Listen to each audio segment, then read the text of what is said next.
Hello friends, good morning. आप सभी का स्वागत है मेरे यूट्यूब चैनल में। जैसा कि हम सभी लोग पढ़ रहे थे रीजनिंग, जिसमें मैंने आपको समझाया था डाइस के बारे में। और आज के वीडियो में, आज का जो वीडियो है वो डाइस के ऊपर ही है। ये डाइस का सेकंड पार्ट है और इस वाले वीडियो में डाइस के किस तरह के प्रश्न पूछे जाते हैं ये आपको मैं बताने वाला हूं। बहुत ही इजी तरीके से कैसे सॉल्व कर सकते हैं ये मैं आपको समझाने वाला हूं, तो वीडियो पर बने रहिएगा।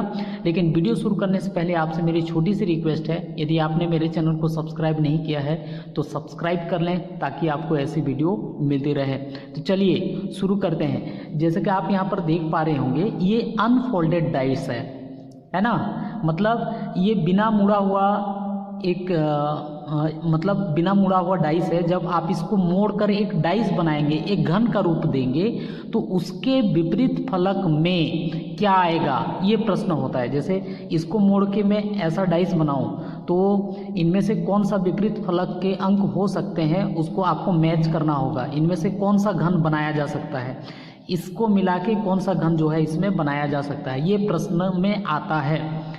तो जब इस टाइप के प्रश्न हो तो विपरीत फलक कैसे, कौन विपरीत फलक होगा, उसके लिए सिंपल सा है। देखो यहाँ पर 1 2 3 4 है ना। यदि एक के विपरीत कहूँ तो एक खाना छोड़ दीजिए आप, तो एक के विपरीत यहाँ पर कितना हो जाएगा, 3 हो जाएगा।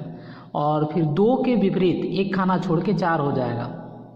मतलब एक को आप 3 के साथ मिलाएंगे और 2 को कितने के साथ मिलाएंगे, 4 के साथ। और जो बाकी बचा 5 का किसके साथ होगा, 6 के साथ। अब नीचे वाले पासे में कौन सा सही उत्तर होगा उसको चेक कर लो, है ना। जो अगल बगल में है, अगल बगल में है। अब जैसे एग्जाम्पल के तौर पे देखिए यहाँ पर देखिए 1 के विपरीत 3 हो रहा है ना। तो यहाँ पर तो 1 के बगल में है 3, तो ये तो हो ही नहीं सकता, है ना। और यहाँ पर देखिए 1 के, ये भी ठीक है, ये भी ठीक है। अब ये वाले में देखते हैं। देखो 2 के अपोजिट 4 है और ये बगल में है, तो ये नहीं हो सकता, है ना। और फिर 5 के विपरीत 6 है और ये तो यहाँ पर बगल में है, तो ये नहीं हो सकता। तो सही उत्तर इसका क्या होगा, ये वाला होगा, है ना। तो सही डाइस कौन सा होगा, ये वाला होगा। इसी तरीके से आप यहाँ देखिए, जब इस टाइप का आएगा तो इसमें भी वही एक खाना छोड़ के एक जो है, मतलब 1 के अपोजिट क्या हो जाएगा, 3 हो जाएगा। और 2 के अपोजिट क्या हो जाएगा, यहाँ पर 4 हो जाएगा। और 5 के अपोजिट कितना हो जाएगा, 6 हो जाएगा, है ना। एक खाना छोड़ के एक खाना निकालना है। मतलब 1 के अपोजिट 3, 2 के अपोजिट 4 और 5 के अपोजिट कितना हो जाएगा, 6 हो जाएगा। जब भी डाइस का प्रश्न आएगा तो देखो, जो अपोजिट हो रहा है वो अगल बगल नहीं होगा, जो अपोजिट हो रहा है वो अगल बगल नहीं होगा। इस चीज़ का ध्यान में रखिएगा, है ना। ये इन तीनों में आप देखेंगे तो जो अपोजिट है वो बगल में है, तो वो अपोजिट हो ही नहीं सकता। जैसे 1 का अपोजिट 3 है तो बगल में थोड़े होगा, नहीं हो सकता। इसी तरह यहाँ पर भी जैसे मैंने आपको बताया कि 2 के अपोजिट 4 है तो उसके बगल में कैसे हो सकता है, नहीं हो सकता है। इसी तरह 5 के अपोजिट 6 है तो उसके बगल में नहीं हो सकता। लेकिन ये वाले में ऐसा लागू नहीं हो रहा है, देख लो, तो ये वाला डाइस बन सकता है। तो इसको इस तरीके से भी सॉल्व कर सकते हैं। उसी तरह और भी दिया हुआ होगा, जैसे इस तरीका का दिया हुआ होगा, तो तरीका वही है। 2 के विपरीत यहाँ पर कितना हो जाएगा, 4। 3 के विपरीत कितना हो जाएगा, यहाँ पर 5 हो जाएगा। 2 के विपरीत 4 होगा और 3 के विपरीत 5 होगा। और बाकी बचा क्या, 1 के विपरीत कितना हो जाएगा, 6 हो जाएगा, है ना। 1 के विपरीत कितना हो जाएगा, 6 हो जाएगा। उसी तरीके से यहाँ वाले में भी वही करना है। 1 के विपरीत कितना हो जाएगा, 3। 4 के विपरीत कितना हो जाएगा, 6। और बाकी जो बचा उसके विपरीत हो जाएगा। 1 के विपरीत कितना हो जाएगा, 3। 4 के विपरीत कितना हो जाएगा, 6। और 2 के विपरीत कितना हो जाएगा, 5, है ना। तो इस तरीके से ये जो प्रश्न है ये बनता है, ठीक है। कुछ क्वेश्चन सॉल्व करते हैं ताकि आपको और समझ में आएगा। जैसा कि यहाँ पर आप देख पा रहे होंगे, है ना। इसको मोड़ के जब हम एक डाइस बनाएंगे, एक घन बनाएंगे, तो इनमें से कौन सा पासा होगा उसको आपको करना है।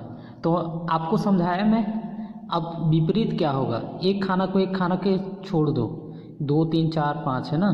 तो 2 3 को छोड़ दो, मतलब 2 के विपरीत कितना हो जाएगा, यहाँ पर 4 होगा। 2 के अपोजिट कितना होगा, 4। और 3 के अपोजिट कितना होगा, 5 होगा। और 1 के अपोजिट कितना होगा, 6 होगा। ठीक है, 2 के अपोजिट 4 हो गया, 3 के अपोजिट 5 हो गया, 1 के अपोजिट कितना हो गया, यहाँ पर 6 हो गया।